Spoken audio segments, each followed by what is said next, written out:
In a previous video, we discussed how if you don't have enough justification for lying to someone, you experience cognitive dissonance and change your attitude to match your actions. Specifically, if you were only paid $1 to lie about how fun an experiment was, you later liked the experiment more than if you were paid $20.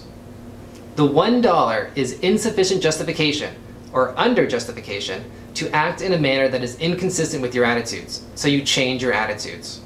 This video is about over-justification.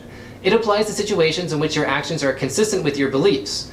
So instead of doing something you don't like a boring experiment, we'll be talking about what happens when you have over-justification for doing something you do like.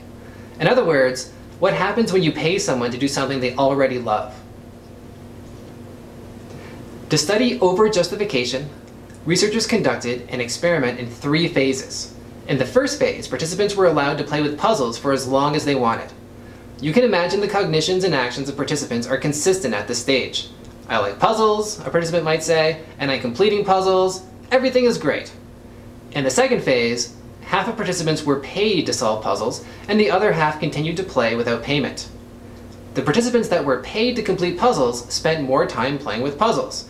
This is not a surprise, but it does have a consequence. The self-perceptions of participants may lead them to believe that because they've received an unnecessary reward for puzzling, they may not actually like puzzling that much. Through self-perceptions, they may conclude that they are doing it for extrinsic rather than intrinsic reasons. In the third stage of the experiment, neither group was paid to complete puzzles now, and we see a large drop in the amount of time spent doing puzzles, only among the participants who were in the paid group in phase 2. This seems to indicate that the unnecessary monetary reward decreased their intrinsic motivation to play with puzzles. This is an important point. Over-justification occurs when someone offers an unnecessary reward in an effort to control behavior. It doesn't occur if you were paid to do something you like, or if you were paid to do something you don't like. It has to be an unnecessary reward in an effort to control your behavior.